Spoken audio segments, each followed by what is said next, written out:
नमस्कार, आप सभी का स्वागत है मगध टीवी में। मैं हूं आपके साथ अंकिता। इस वक्त की अहम खबरों के मगध टीवी। अभी हम नगमा पंचायत के नगमा गांव में उपस्थित हैं और यहाँ पे बीजेपी कैडरों से मुलाकात हुई है और उनसे रूबरू होंगे।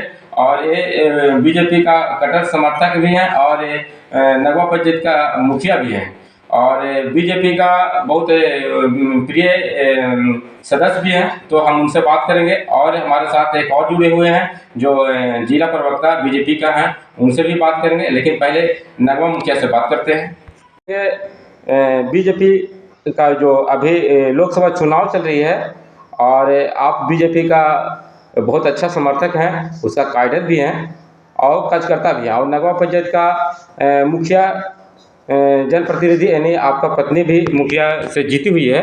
तो हम आपसे कुछ जानना चाहेंगे इस चुनाव के लेकर के, लोकसभा चुनाव के लेकर के, कि आप इस जगह पे कैसे इस लड़ाई में जो है कि सफलता हासिल कर पाइएगा। देखिए, सबसे बड़ी बात है बीजेपी के पास एक सबसे बड़ा स्तंभ है नरेंद्र मोदी और उनके नेतृत्व में हम सब कस के बीजेपी के समर्थन में कोशिश करेंगे कि इस पंचायत से 1,500 से 2,000 वोट से बीजेपी को लीड दिलवाएं। सर, ये तो बात है कि ठीक है, आप बीजेपी का समर्थक है, वोट तो देना भी अनिवार्य है, लेकिन आप जिनके क्या लगता है कि लोकसभा चुनाव के लिए कोई जनप्रतिनिधि जो है सो चेंज होकर आएंगे या फिर पहले से जो है जो सुशील कुमार जीते हुए हैं वही लड़ेंगे? देखिए, ये तो पार्टी के ऊपर निर्भर करता है। हम लोग पार्टी के कार्यकर्ता हैं, जो भी पार्टी जिसको भी टिकट देगा हम लोग खुल के उसको सपोर्ट करेंगे। और ख़ास करके आज वर्ल्ड के 5वां अर्थव्यवस्था में हिंदुस्तान का नाम आ गया है और हो सकता है नरेंद्र मोदी जैसे संकल्पित पुरुष हम लोग को बोले हैं, लोग को कह रहे हैं कि हम इसको तीसरे अर्थव्यवस्था में ले आएंगे, तो इससे बड़ा हम लोग के लिए क्या उपलब्धि हो सकता है। लेकिन उनका सबसे बड़ा एक चीज़ और है जो पूरे बिहार में देखने को मिलता है। अभी माननीय नीतीश कुमार जी जो मुख्यमंत्री हैं बिहार का, और वो पूरे भारत में एक करने के लिए पूरे भारत में चक्कर लगा रहे हैं और पूरे लोगों को एक जगह, पूरे नेताओं को एक जगह लाने का प्रयास कर रहे हैं। तो क्या लगता है कि इस कड़ी को तोड़ पाएंगे प्रधानमंत्री जी? देखिए, प्रधानमंत्री जी आगे भी विजयी थे, अभी भी विजयी रहेंगे और अभी हिंदुस्तान में उनके आगे कोई भी नेता नहीं है और नहीं उनके जैसा कोई मुखर कार्य करता है जो एक पार्टी को सही ढंग से संचालित कर सके। बाकी तो तोड़ जोड़ का पार्टी है, देखिए इन लोग कितना दिन तक स्ट्रगल कर सकता है। जी, आपका क्षेत्र है नगमा और नगमा में बहुत आप जैसे कि बताया कि हम इतना वोटों से उनको अपने मतलब एक करेंगे तो ठीक है, लेकिन यहाँ पे बहुत त्रुटियाँ भी आती है। जैसे अभी एक जगन्नाथपुर गांव है और ऐसे कई गांव ऐसे मिलते हैं जो कि यहाँ खुद चुनाव के समय में आते हैं, उसके बाद में झांकी तक मारने नहीं आते हैं, जो कि बीजेपी के ही कैडर हो। लेकिन अगर भले ही सुशील कुमार नाम है लेकिन बीजेपी के ही पार्टी से उसी सिंपल से जीतते हैं और फिर बुला जाते हैं। तो कहीं ना कहीं ऐसा नहीं लगता है कि ऐसे लोग जो है कि कहीं बीजेपी का कोई फर्क पड़ने वाला है? देखिए, बीजेपी एक बहुत बड़ी पार्टी है, इसके अंदरूनी भी बहुत सारा सर्वे होता है और बहुत सारा सोच विचार के बाद ही टिकट मिलता है। और एक आप मान के चलिए कि जो भी जिसको भी टिकट मिलेगा वो एक सभ्य आदमी को ही टिकट दिया जाएगा और ख़ास करके जो बीजेपी कार्यकर्ता हैं तो उनको देश के लिए सोचना चाहिए, उनके अपने भविष्य के लिए सोचना चाहिए। और उम्मीद करते हैं कि जो भी आपका भी जो दिक्कत होगा, हो सकता है कि आगे नहीं दिक्कत दूर हो, अभी दिक्कत दूर हो। एक बात और है, समझ में नहीं आती है कि आप इतने अच्छे आप लोग कैडर हैं और इस क्षेत्र से अगर जो यहाँ जो विकास होने वाला जगह है और उस जगह को माननीय जो है कि सुशील बाबू के पास, यानी कि जो यहाँ का क्षेत्रीय सांसद है, उनके बात तक नहीं पहुँच पाती है, तो कहीं ना कहीं तो वो तो जानते नहीं है कि किस क्षेत्र में कहाँ है। लेकिन जो उनका जो कैडर होता है, मेन कार्यकर्ता होता है, उनको पहुँचाना उनके पास में काम आता है, लेकिन ऐसा नहीं पहुँच पाता है। आवाज़ एक जगन्नाथपुर गांव ऐसा है कि जो आज़ादी के बाद अभी तक एक भी सरकारी काम, यानी अभी तक रोड्स भी जुड़ी हुई नहीं है, जिससे प्रत्येक बरसात के समय में 1 से 2 लाख हमेशा जो है कि साल में निकला करता है। इसमें क्या कुछ कहना चाहिएगा? देखिए, हमारी पार्टी का सर्वे रेगुलर चलते रहता है। भाई भी बैड लक है कि आज तक वहाँ पर विकास का कार्य नहीं हो पाया, लेकिन जल्द से जल्द हम लोग आपको आश्वस्त करते हैं कि हम खुद भी अपने सांसद महोदय को इसके बारे में जरूर जानकारी देंगे और आपकी जो भी दिक्कत है उसको दूर करवाने का कोशिश करेंगे। एक बार अपना परिचय के साथ समाप्त। मेरा नाम राणा संतोष कुमार सिंह हो गए और पैक्स अध्यक्ष मुखिया प्रतिनिधि नगमा पंचायत हैं और भाजपा के कट्टर सपोर्टर हैं। जो जिला प्रवक्ता बीजेपी का है उनसे हम बात करेंगे कि इसमें चुनाव को लेकर के और कि किस तरह से जो है कि यहाँ पे काबू पाएंगे और चुनाव जो है बीजेपी को खाता में बहुत अच्छा से डालेंगे।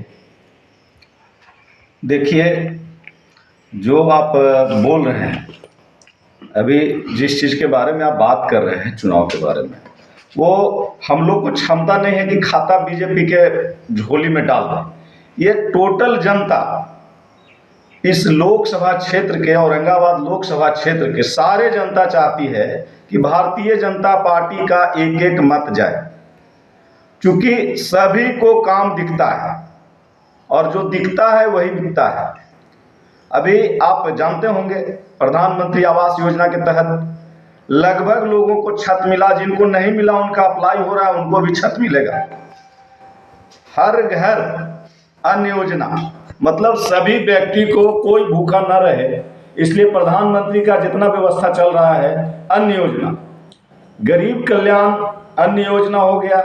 उसके बाद बहुत सारा योजना जो प्रधानमंत्री आवास योजना, उज्ज्वला योजना, अन्य योजना, लाभार्थी के खाता में डायरेक्ट पैसा, ये पहला बार ऐसा हुआ है। जो स्थानीय बैठे हुए भी हैं, एक क्या नाम हुआ आपका चाचा? रमेश सिंह। कहाँ घर है? जयनगर। जयनगर के गार्जियन बैठे हुए रमेश सिंह, इनसे पूछे हम कि चाचा तो कहें कि पैसा पहला बार ऐसा हुआ है आज़ादी के बाद कि हम लोग के खाता में डायरेक्ट आ रहा है। तो आप समझ लीजिए कि हमारे प्रधानमंत्री जो बोलते हैं वो दुनिया सुनता है, और भारतीय जनता पार्टी पर इस तरह का विश्वास लोगों को बढ़ गया है। यहाँ कोई जाति पाति का राजनीति कोई जनता नहीं चाह रहा है। टोटल सभी आदमी का एक ही भरोसा है कि जो भी आदमी आए, कैंडिडेट बन के जो भी आदमी आए, उस पर आंख बंद करके लोग भरोसा करेंगे और भाजपा के खाता में, भाजपा के लिए वोट अपना देंगे। सर, अब उनसे जो है, जैसे मान लीजिए नीतीश कुमार जी हैं, अभी सारे दल को एक जगह करने के पे तुले हुए हैं और यहाँ लगता है कि सब इकट्ठा कर ही रहेंगे। तो सर, खास करके बिहार की राजनीति के लिए कहा जाए तो यहाँ जैसे आपको क्षेत्रीय पड़ता है, जैसे औरंगाबाद क्षेत्र है, औरंगाबाद क्षेत्र में यहाँ सुशील कुमार हमेशा से चुनाव जीतते आ रहे हैं। और तो यहाँ पे जो है कि जब चुनाव की बड़ी आती है, बहुत से लोगों को कहना है, हम क्षेत्र में घूमते हैं, लेकिन कहते हैं कि जब चुनाव जीतने के बाद में लोग जो है कि एकदम यहाँ से मतलब चुप्पी साध लेते हैं और उसके बाद चुनाव आने के बाद फिर यहाँ क्षेत्र में घूमना शुरू करते हैं। कहीं ना कहीं उनका कार्यकर्ता भी है कि उनके साथ जो जिस तरह से अभी चुनाव में जो खड़े होते हैं, उस समय उसके बाद चुनाव होने के बाद उसके साथ में खड़ा नहीं हो पाते हैं, जिससे चल अच्छा नेता भी जो है कि वहाँ से टूटने लगते हैं। यहाँ तक कि पार्टियाँ जो ऊँची पार्टियां हैं जैसे बीजेपी है, तो भी कहीं ना कहीं कोसने लगती है कि हमारा विकास कहाँ पे रुका, जो कि खास करके कार्यकर्ता ही होते हैं, कोई नज़र दिखाने आईना वही होते हैं नेता के लिए। उनको तो सिर्फ काम होता है, जो कहते हैं लोग सुनते हैं, और उनका क्षेत्र से उतना भी नहीं रहता है। तो यही इस सब में कहाँ तक चूक होती है। और आप जो बनाते हैं, जैसे आप बूथ कमेटी से लेकर के सब जो बनाते हैं, तो वैसा वहाँ कहाँ चूक हो जाती है और कहाँ उस पर अमल नहीं कर पाते हैं कि जो कोई सारा विकास से अवरुद्ध होते जा रहा है। ये सारा स्थिति जो आप बता रहे हैं, ये सारा स्थिति परिसीवन जब से हुआ है, ये लगभग 2 बार चुनाव से परिसीवन में ये दायरा आया है। पहले औरंगाबाद जिला का अलग लोकसभा था, गया जिला का अलग लोकसभा था। परिसीवन में 3 प्रखंड औरंगाबाद का और 3 प्रखंड गया का ये जुड़ा है। अभी स्थिति क्या है कि सांसद महोदय हर जगह जा नहीं सकते हैं, और उनके कार्यकर्ता, भारतीय जनता पार्टी के बहुत सारे ऐसे कार्यकर्ता हैं जिस जगह पे विकास नहीं हुआ है, वहाँ पे कट्टर भारतीय जनता पार्टी के समर्थक का नज़र नहीं पड़ा होगा। अगर नज़र पड़ता तो उसका विकास निश्चित रूप से होता, क्योंकि वो नज़र पड़ते ही उसमें लग जाते हैं लोग, और काम कराने के पीछे भारतीय जनता पार्टी के एक एक कार्यकर्ता दीवाना है जी। और ये भी यहाँ देखने को मिलता है कि खास करके और भी औरंगाबाद क्षेत्र में हम लोग घूमते हैं, लेकिन किसी जो है, जैसे मान लें कि आपका टेकारी हो गया, इमामगंज हो गया, जो कि इतना नहीं, जितना पिछड़ा हुआ आपका गुरुआ अभी पड़ता है, उतना हमको नहीं लगता कि कहीं पे इतना पिछड़ा हुआ है। तो इस पर क्या कुछ कहना चाहिएगा? देखिए, पिछड़ा हुआ तो पूरा बिहार है, बिहार पूरी तरह से पिछड़ा हुआ इसलिए है कि यहाँ जो कुर्सी कुमार हैं वो भारतीय जनता पार्टी के समर्थन से जब सरकार चलाते हैं, जब विकास का गंगा बहने लगता है तो फट से कुर्सी लेके बगल में चले जाते हैं।